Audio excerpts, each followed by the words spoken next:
Yeah. Ain't that? Oh, that's people who like There you go.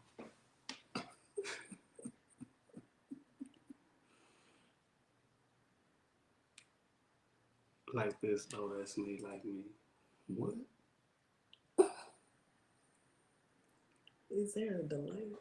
I think that's what it is. Oh, Because I was over here like, I'm like, wait a minute. I'm not getting it.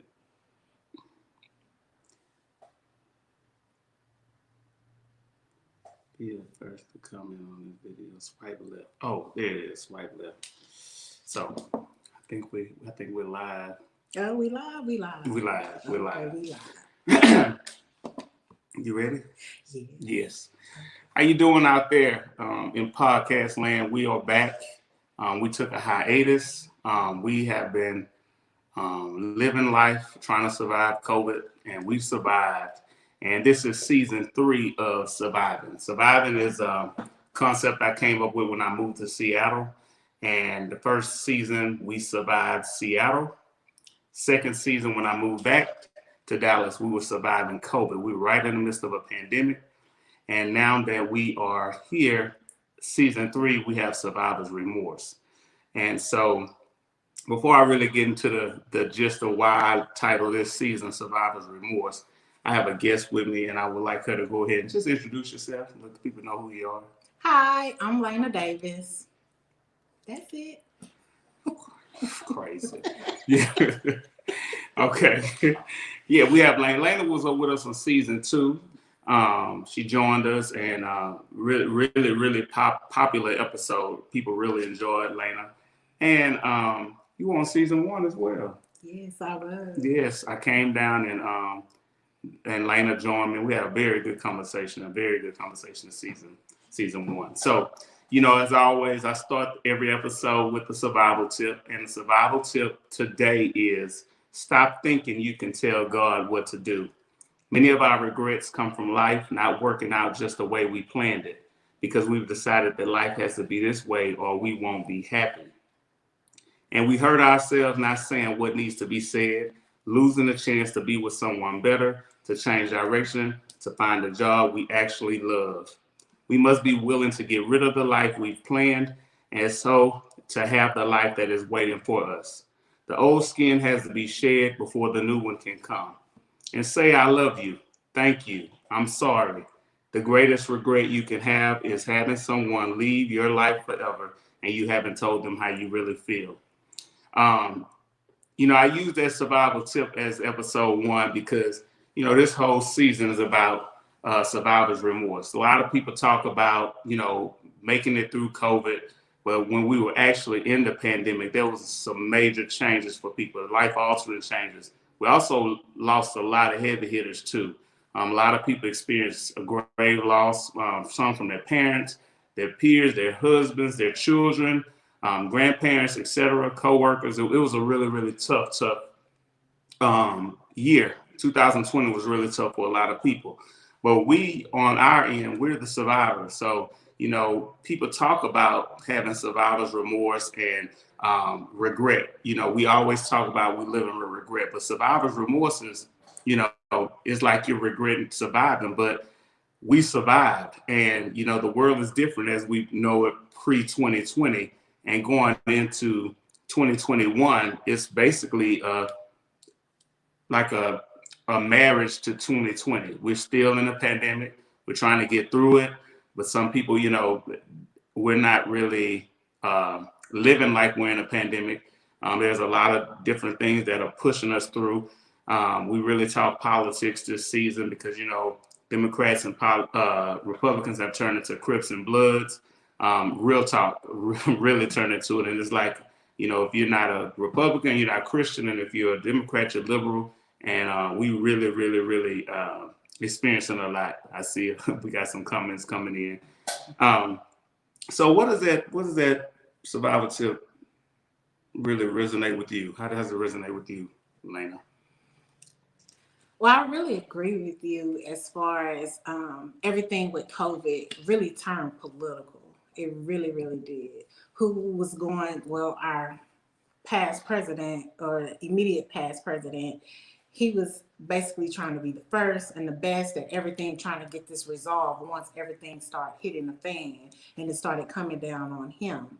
And now our current president, is trying to get everybody vaccinated, Right. And it's just, it's really, really, it's really political. And it's still, I think it's going to still be political until this whole thing blows over, which I kind of compare it to the Spanish flu. Yeah. And I have to read more on that as far as how everything wound up ending and, subsiding with that. But I'm sure at that particular time it was political as well. Right.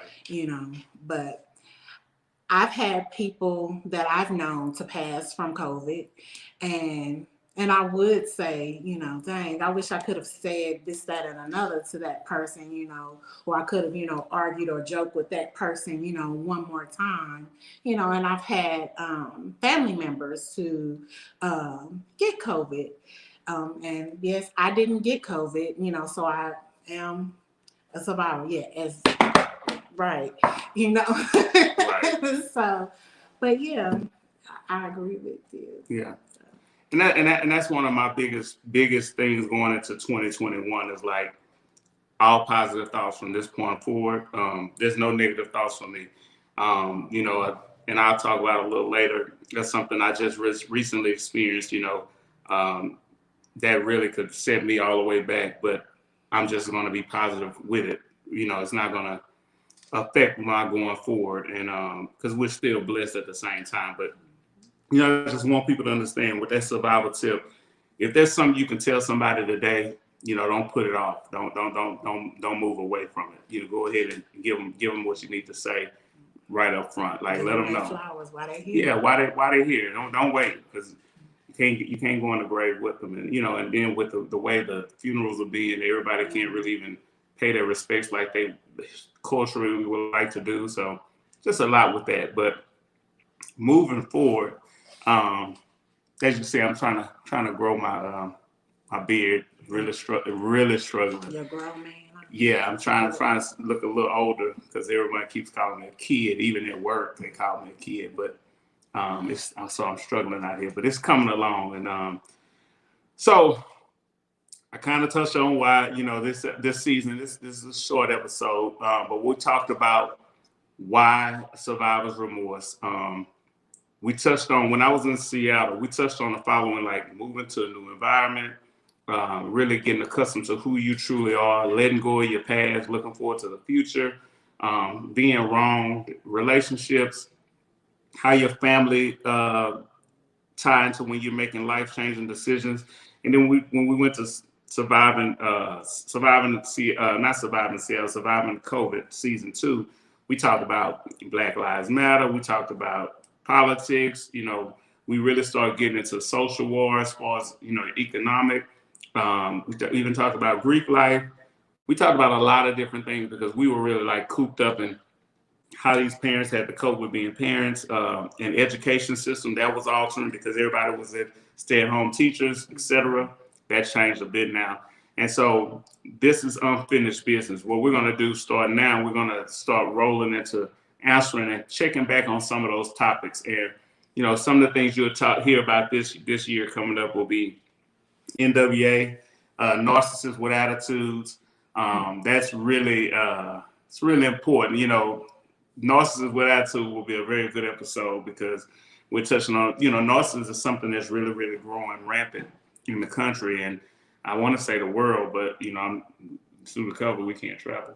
But I know in America, we all deal with a narcissist in our lives. And so, with a narcissist, they'll always do what they have to do to turn it against you, but the attitude is different. But then we're going to talk about the young and unvaccinated, how small and ignorant that generation is, and some of the things that, it's not their fault, but the young and unvaccinated really, really will be the detriment of the future of this country. And other things like business owners, we're touching back on HBCUs, this woke culture, the council culture, the ultimate crab ball is what I call it, but crabs in a bucket mentality, and Badu or boot up, talking about those relationships that you found during COVID. Are they still alive? Are they still real? And some of the ones that couldn't wait to get out of COVID to get a divorce. And turning your house into a home, like Luther Vandross say, really knowing that process of really being realistic on how to purchase a home. A lot of us as African Americans, we know that this is a seller's market right now. So got an episode of that. We want to educate people at the same time. Either you're going to pay a mortgage or you're going to pay somebody else's mortgage. Right, at the end of the day. So we're going to touch on all of that. But season 3 is going to really be good. Really lighthearted, but just a good check for everybody. But the reason why this is called Unfinished Business, and the reason why I have Lana here, during COVID, Lana really experienced something kind of life-changing, and it really is something that's based off what happened with George Floyd, and I think it really resounds with us as a culture, because sometimes we are in the era of the internet thugs. We are in the era of those people who alter our thought process. When we see something online, we get to comment on it, etc. And Lana has a story that kind of really touched me, and I like her to share it.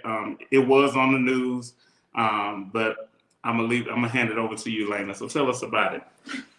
Well, last summer, before the shutdown happened because of COVID, I wound up being on FMLA because I had a surgery where it caused me to be at home. And of course, the situation with George Floyd occurred. And I was just looking at all of the live feeds with all of the protests. And it just was very disheartening for me to read some of the things that people were saying on there. There were a lot of racist comments about the protests. There were just a lot of racist comments about African Americans in general. And then of course, African Americans would fight back, with their words. But for me, I didn't want to be that particular person to fight back and say some ugly things. So I would just ask questions saying, why would you say that, about African Americans? What African American has done something so bad to you for you to generalize and feel that way about all African Americans? And then I would get cursed out quite, a bit. And I would not fight back with my words. I would just say, why would you say that to me? You don't even know me. And so there was one gentleman on there. He would say some things to me as well. And so I would ask him the same thing. Why would you say that to me? You don't even know me. And so other people were still calling me trolls, and because I wasn't fighting back with, ugly words. And so he made a comment to me about voting and the absentee voting. And he said some other things to me. And so I just said to him that was rude and disrespectful. And I was like, you don't know me. And I was basically explaining to him briefly who I was and telling him that this whole thing is about African Americans being tired of the way that we are being treated and the way that we are being killed. And I said that this man had no regards for human life, and so I was like, this is why that everybody is out here protesting, not just African Americans, everybody. And so he asked me if he could speak to me offline, and I welcomed it. And so we spoke offline. We chatted back and forth, and he asked me if he could call me. And so we spoke. And I explained to him that I know that he goes through things. I've gone through things, So I told him my blues isn't like yours and yours isn't like mine. And so I told him that I don't expect for him to understand what an African American man or woman goes through, but I do expect for him to understand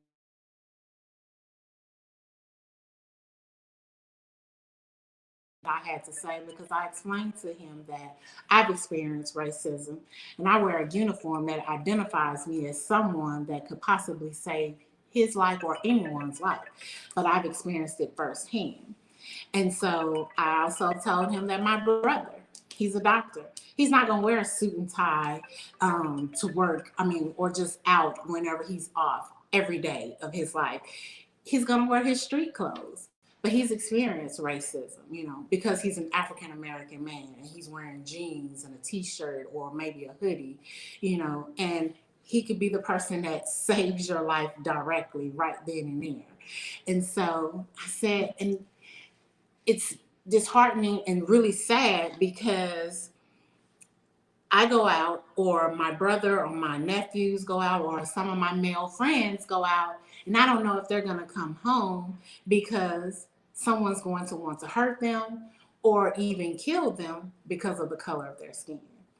And so he wanted to be my friend on Facebook. And so I sent him a friend request because he couldn't friend me because my page is not open. And so, and then that's a whole nother story. And so he went through my page and he called me back and he told me that, I'm such a positive woman, and he apologized for, prejudging me on who I was. And him and I met for the first time on February 8th, face to face, after us interacting with one another, on Facebook. But we met face to face for lunch, had a great lunch, had great conversations, laughs. We talked about each other's families, we talked about each other's goals, you know. And then so when he got home, he wrote about our lunch, and one of my friends, she saw it. She posted, she went to WFAA and told the news station about our story. He read our post that the gentleman had made on Facebook, and they wanted to interview us. And I said that the only way I would agree to it is if he agreed to it. And so he agreed. We interviewed. It was a great story.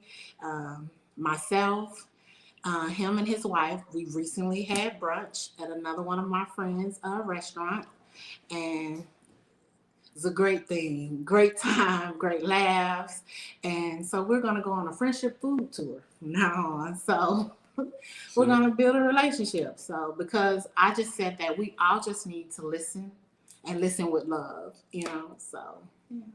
So I think that's important too, Lane. I remember when Lena told me about the story, I was kind of like mesmerized because, we look forward to the comments. That's what people always say, man, I'm going to the comments, see what the people say, because I'm here for it today. And then, you get on there and you might argue back with somebody, but you just never know who you arguing with, because you're not typing to change their mind, because their mind's made up like your mind's made up. So you just shout back and forth.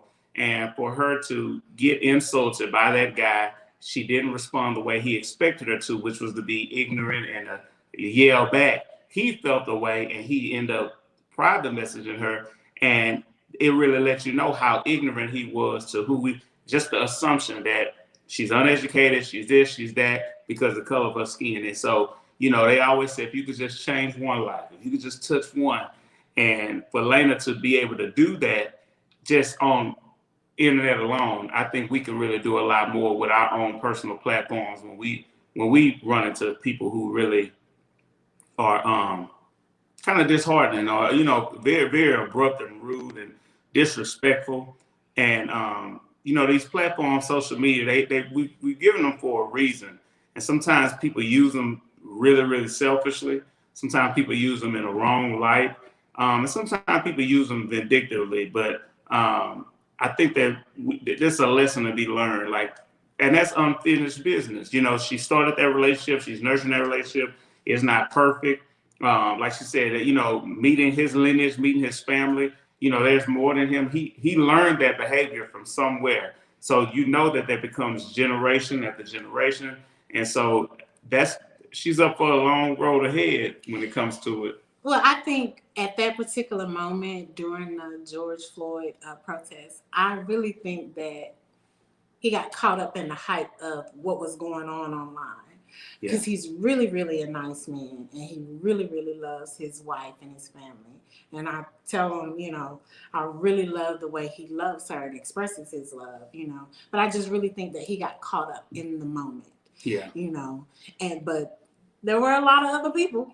And I do think that, anything that immediately happens to us as African Americans or Black people, um, when we say how we feel, because historically and systematically, me, I'll make up my own word in a minute. Systemically, we have been oppressed, we've been disenfranchised, we've been discriminated against. We really have a long way to go.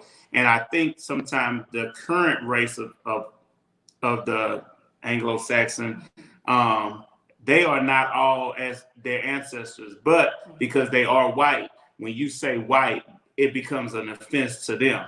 And so they automatically think it's like they want you to just throw it away, like forget that even happened. But we can't forget that happened, because that's what happened. And when we touch on the vaccine later this season, we'll talk about that, how historically we are just afraid as a people, because the successes of learning of women's anatomy was tested during slavery. And they didn't have anesthesia back then, so you had slaves who were actually being cut on and prod and explored, and they had to endure that pain with no type of relief. And so if they died, they just died. And so Tuskegee, etc. But we're going to talk about later in the season how that correlates. But moving back to what we were saying, I struggle with that. I'm very ignorant when it comes to the internet and the comments. Sometimes I read comments and stuff, and sometimes it really bothers me, and I'll say what I need to say, but I won't stick around for them to respond. After that, I'll probably block them, and they're not even my friends. So that means I'll never be able to see them at that point on. But that's just how I respond to things like that. And so, something just happened to me recently about with my t-shirt company. I have a side business. Everybody knows I have a side business, and it's just t-shirts. I'm not here to do anything but be the Ralph Lauren or Greek web. No, I'm just joking. No, I'm just joking. But I just try to just create shirts for people. And but in the midst of that, when we talk about how, not living with regret, when we got into the t-shirt company, me and Jenny, shout out to Jenny Jones, wherever you are, it was like we were building the plane as we were flying it. And Jenny helped a lot because she knew what DBA and she knew about the business side of things. I wasn't. I was just a creative, and she really taught me a lot.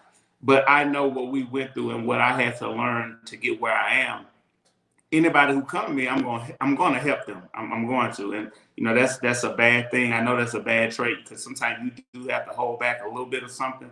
I don't hold back anything. And so when people come into my messages, I think you guys will be surprised how many direct messages I get, how many emails and stuff. And I just try to respond to those people, try my best. And so sometimes it might seem like I don't answer the phone and stuff, but I really be overwhelmed. And so at this particular time, something happened along the same line. Someone came in my inbox and complimented my designs and just asked different questions, and how did I do this and what did I do? And that was in turn my demise. That's who turned me in. That's who reported me. And as everybody knows, I only make shirts. So I only make shirts for a limited amount of people. It's kind of like a limited release. Like, you get it. If you don't get it, sorry. But I don't make like an influx, and so I don't manufacture things. And then like I said, I'm always about partnership. I have a partnership coming out soon with Sacred Heart Collection. Just expanding different things and just helping other people. And sometimes when your heart is good, you always get wrong. But I still can't live with any regret. And I know I got a lot of different messages from what I posted about the situation, but I shouldn't even post it about it, because guess what? At the end of the day, I can't let them win. Even though they have won, I can't let them win. And so I just truly wish I would have handled that better. I shouldn't even say anything at all. Yeah, because I feel like he baited you. He did. Yeah. He did. They did. It was a group of them. Shout out to all of them. I call them the Whistle Seven. Give me a call. Yeah, but it just happens. And so they started asking questions about my designs. Do I trademark my designs? And I personally feel like you can't trademark a design. because the way creativity works, you're going to see your thing over and over again. You're going to see it tomorrow. You'll see it on another design, et cetera, et cetera. So I don't want to go through all of the rigmarole of trying to trademark a design for something like that. And when they asked that, it kind of raised the eyebrow, but I didn't really pay it any mind. I just said, hey, it is what it is. And so, but I can't let it break me. You know, at the end of the day, I am a creative and I'm all over the place. Everybody who knows me know I just have so many different ideas. But what happened in that situation, it really kind of made me think a little bit. I do have to kind of tighten up. I do have to not be so giving, and just everybody just doesn't deserve that extra level, because coming after me for royalties and pain and suffering and diluting the official apparel of universities and things like that. It's like, wait a minute, I don't do it for the money. My price is too inexpensive. So, it's a lot that comes along with it when you are being creative. And I know I get attacked for it a lot. Jenny tears me down. People around me, that's too inexpensive. That's too cheap. But I'd rather somebody have it, because when I see somebody in my shirt, I'm going to ask you for a picture. Who at the front door? No, I'm just joking. Anybody be at that front door, rings on, let you know. So with that being said, survivor's remorse. Now that we are here, and now that we've survived COVID, you should take the time to do some things that you really like to do, regardless of what people will say. If you want to take that trip, if you want to do what you need to do to, become a homeowner, if you want to move to another state, if you want to decide to all of a sudden quit your job and do something else, be your own employer, you have to remember, life is short, and you don't want to wake up the next day without living or doing what you truly, truly want to do, and it's not promised. So I just tell everybody that's why this season is Survivor's Remorse, because I'm going to touch on all those things where people say, hey, do you travel? No. Why you don't travel? Oh, I'm not really. And I'm going to have people on here to talk to you about traveling, getting out there and just living your best life, and doing what you love, because you don't want to have Survivor's Remorse, because we lost over 500,000 people to COVID, and I'm sure there's probably was more than that, but we were under an administration that really kind of hit their hand on a lot of things. And, I just want to touch on that too. Like, COVID should not have been political at all. And for them to still be talking when that man lived in the office for a year and he never acknowledged the death of those people, those individuals, he never said, I'm sorry. He never said, shout out to your families or what you're going through. And for them to move and transition and automatically accuse Biden of A, B, C, D, F, G, and the man hasn't been in office for months.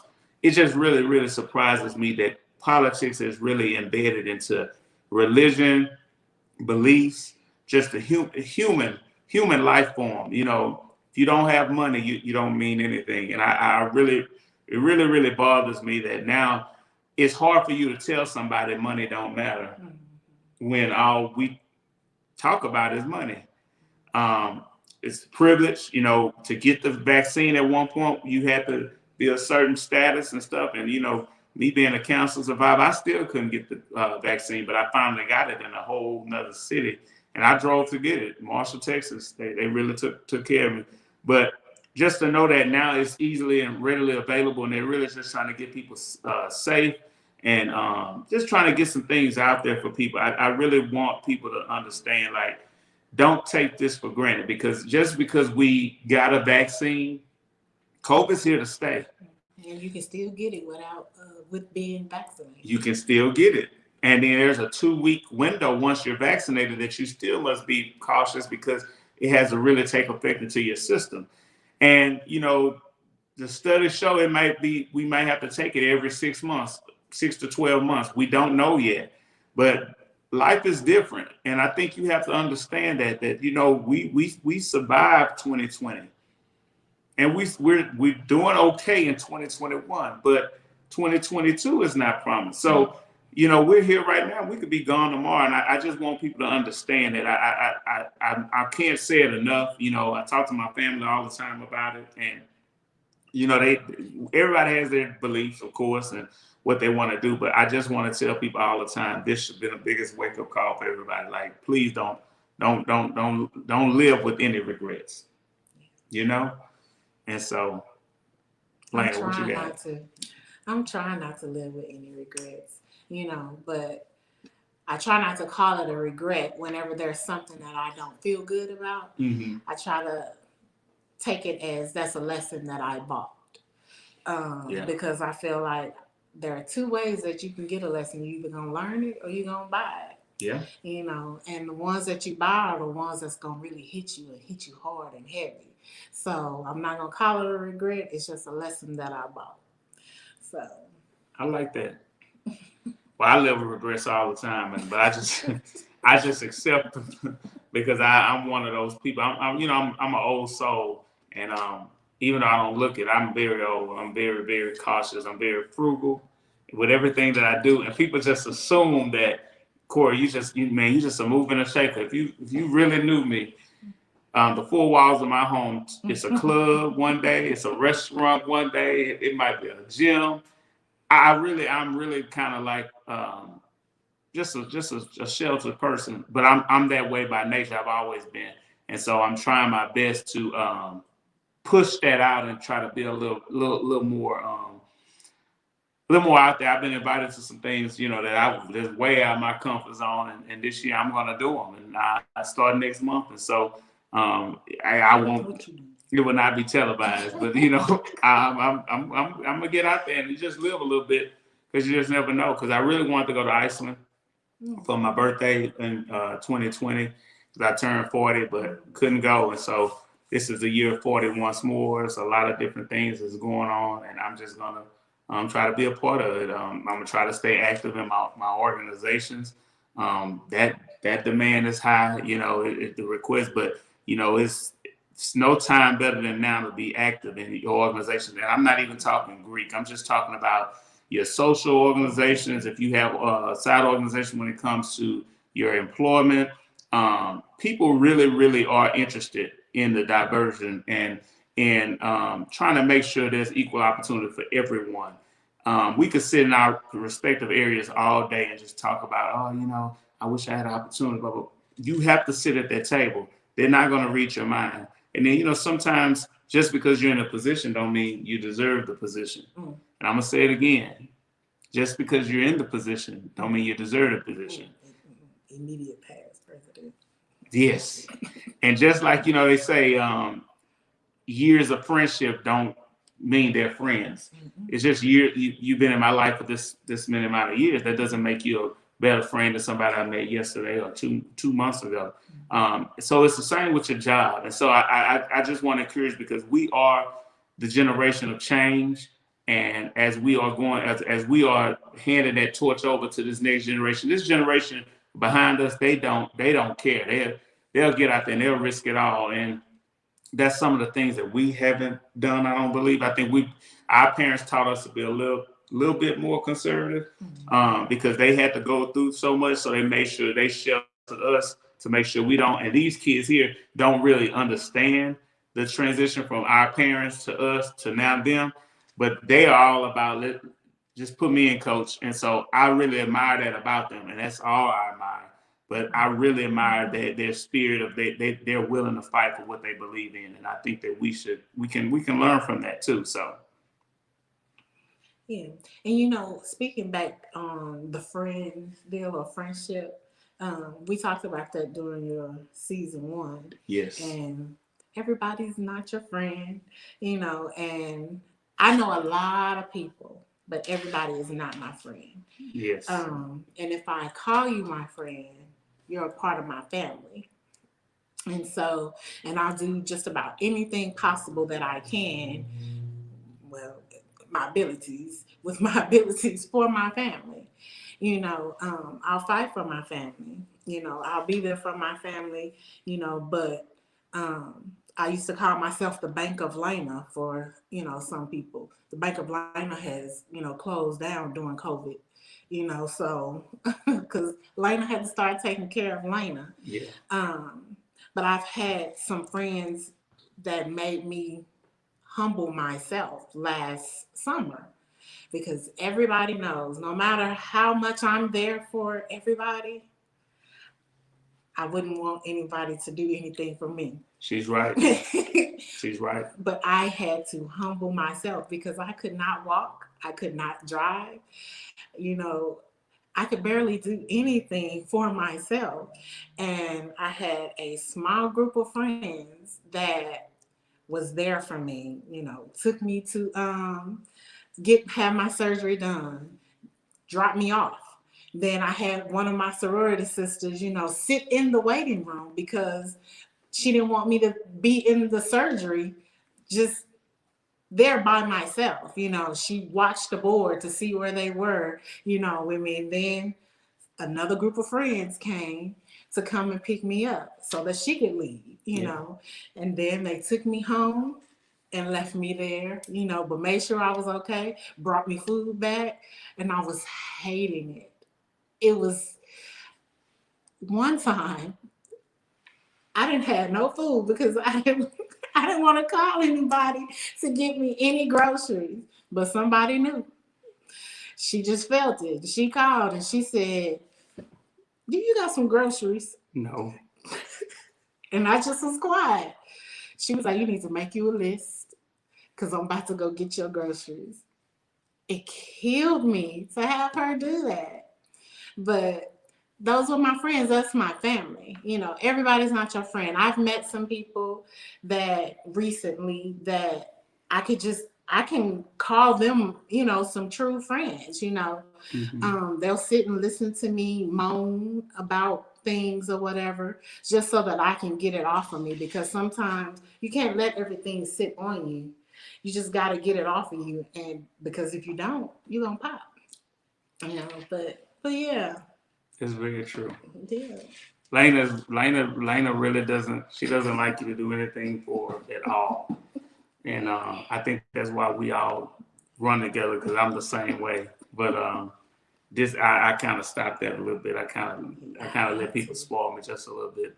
But if it's hard when you always there for everybody else. But like she said, to me, I'm the same. You never meet a stranger. I never meet a stranger, but I know who I can really depend on. And I'm not saying that there's not good people out there, even as strangers.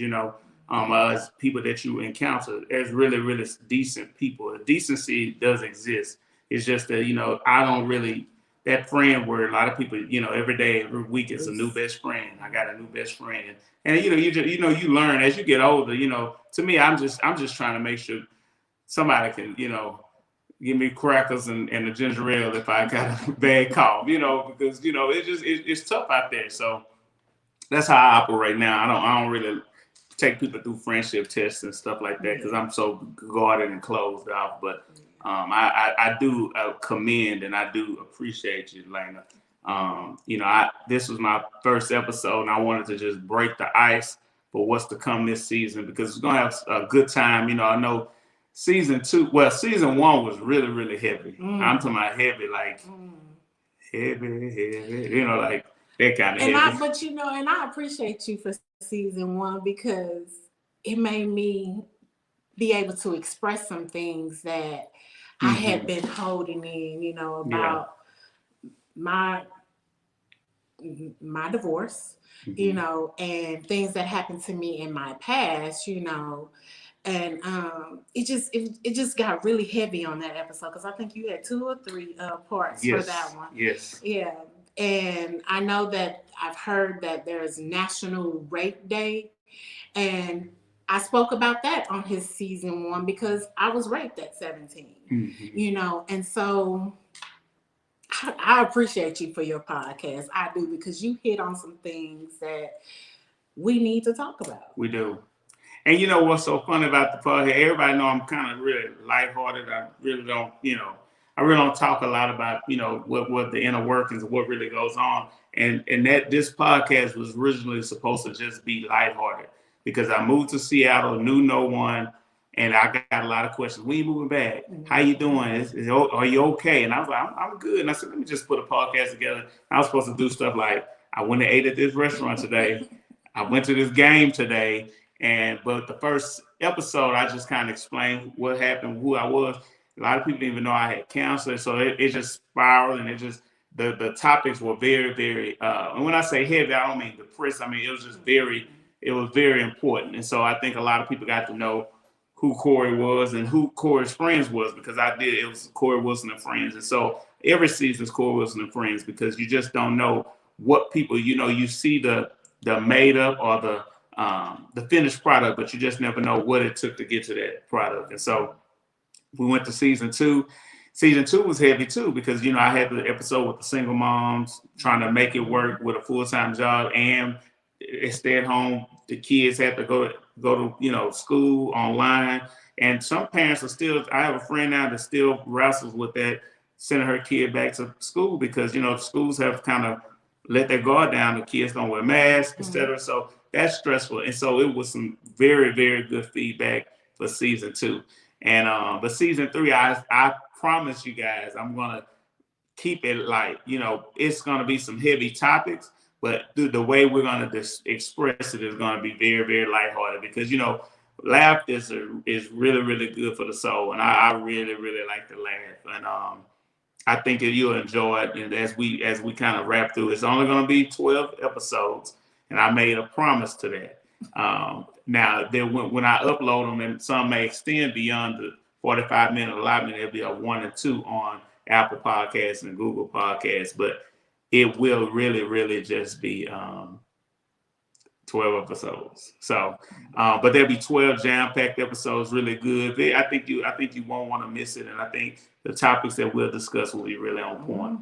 And so I look forward to it. And then I'm gonna do the follow-up to the Greek episode, because we really, really supposed to do a part 2, but we really ran out of time and we couldn't really get the recording because things just happen so fast. And we went into election season. Everybody was focused on getting that man out of office. And I know, like right now, there is elections going on locally that people probably are ignoring, because we feel like we came out the thick of it. But no, as you can see, Georgia's passed that bill where it's going to make it harder for blacks to vote, or minorities, if you will. And Texas just actually passed a bill just as stringent, and we had no voter fraud, and it had no reason. But because Houston did drive-through voting, they made sure that they called that out, that was not legal anymore. So just get out and vote, and just remember, you can tell if someone ever tells you that my vote doesn't count, that there's a lie, because there's major changes, because Georgia alone have had their same their same voting process in place for the past 15 to 20 years, and Republicans had no issue with it until blacks got out to vote this season. And when the minorities voted, and they got those 2 Democrats in, Ossoff and Warnock, and then also they flipped and really got Trump out of there. Now it's an issue. So just remember that when we're going through. So any last words for you, Lana? I just say get out there and vote. Get out there and support Black businesses. Make sure that you stay safe and stay healthy, but still live life. I like that. And I'll just say, when you approach people and they don't know you, make sure your intentions are good, because like my mom said, everybody has motives. You just have to decipher what is good or bad. So if somebody will tell you I don't have any intent, that does not mean that doesn't mean anything. They do have intent. They do have motive, and you just have to decide which one. And sometimes you have to alter who you are sometimes, just to make sure you're covered. And so just keep that in mind. So thank y'all for listening. What did the people say though? There was a lot going on. What's that? We got, let me see. Somebody said, "Oh my God, yes, narcissism is growing, unfortunately. Perfect opportunity to help change racism." Xavier said, "Hey y'all." Hey. Walter said, "What's up, y'all?" What's up? Kyria Kelly said, "That's right. Yes, it is. And the local elections are just as important, if not anything." So that's Black firefighters right there. Yes. So yeah, Walter, you owe me a package too. You said you were gonna send me something for me to do a logo for you guys, but I've never received anything. So yeah, I'm calling you out on live television or whatever this is. But thank you guys. We will be here every Thursday.